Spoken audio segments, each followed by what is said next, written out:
Ya, firman Tuhan yang ingin saya bagikan pagi hari ini adalah 1 Petrus 3 ayat 13 sampai 17. 1 Petrus 3 ayat 13 sampai 17. Ini saya coba share ayatnya. Ya. Saya lihat.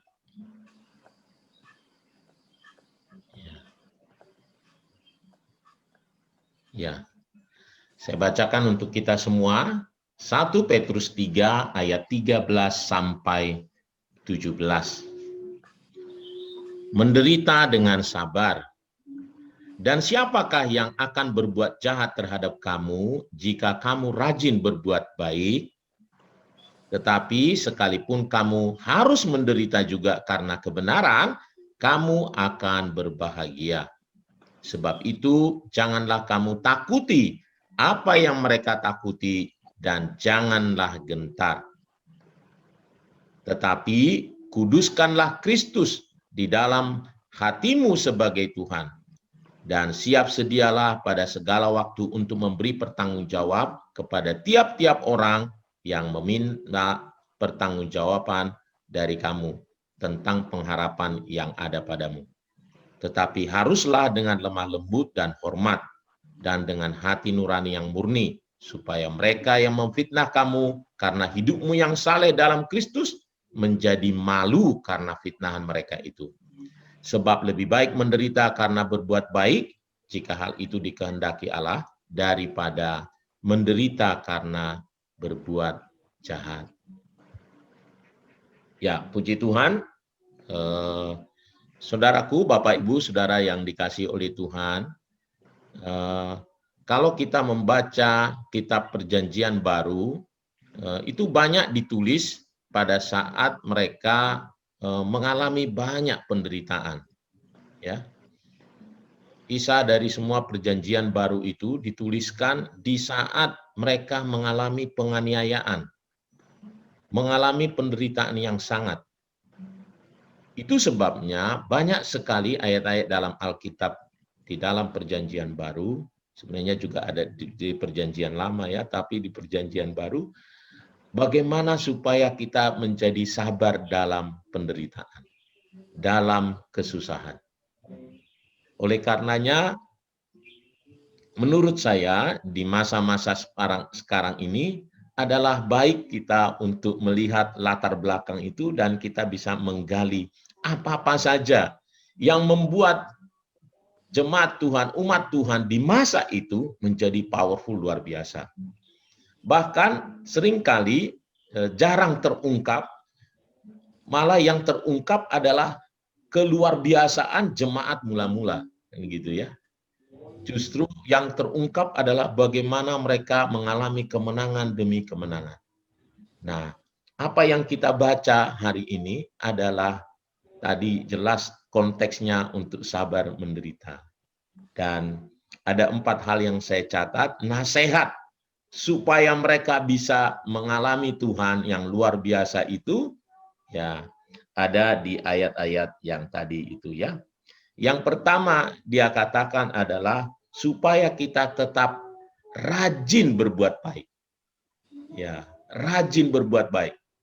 Ya, logika orang biasanya adalah kalau kita baik baru kita melakukan yang baik gitu ya. Keadaan baik-baik saja kita mau berbuat baik. Tapi situasi kalau tidak baik malah itu seperti melegalisasi orang jadi tidak berbuat baik. Itu sebabnya misalnya nih kayak demo ya.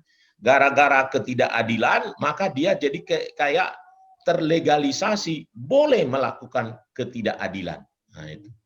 Padahal di masa-masa yang sukar itulah seharusnya dia tetap berbuat baik. Nah itu tadi di ayat yang ke-13-nya. Dia katakan, ya kalau ayat 13 tadi itu, siapa yang bisa berbuat jahat kepada kita kalau kita tetap berbuat baik. Gitu. Nah yang kedua adalah nasihatnya adalah supaya kita sekalipun menderita tetapi kita jangan takut apa yang ditakuti oleh mereka dan janganlah gentar.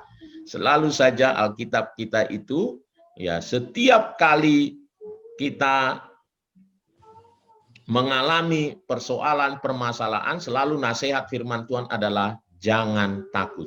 Mengapa? Karena memang kebiasaan adalah orang-orang yang mengalami penderitaan, persoalan, selalu ada rasa takut. Ya, dan memang itu manusiawi, tetapi firman Tuhan menghibur kita, menegaskan, karena kita punya Allah yang besar, Allah yang sanggup, Allah yang sangat mengasihi kita, yang katanya satu helai rambut pun tidak dibiarkannya jatuh, kita harus terus mempercayai Allah kita. Gitu. Allah kita jauh lebih besar daripada setiap persoalan kita.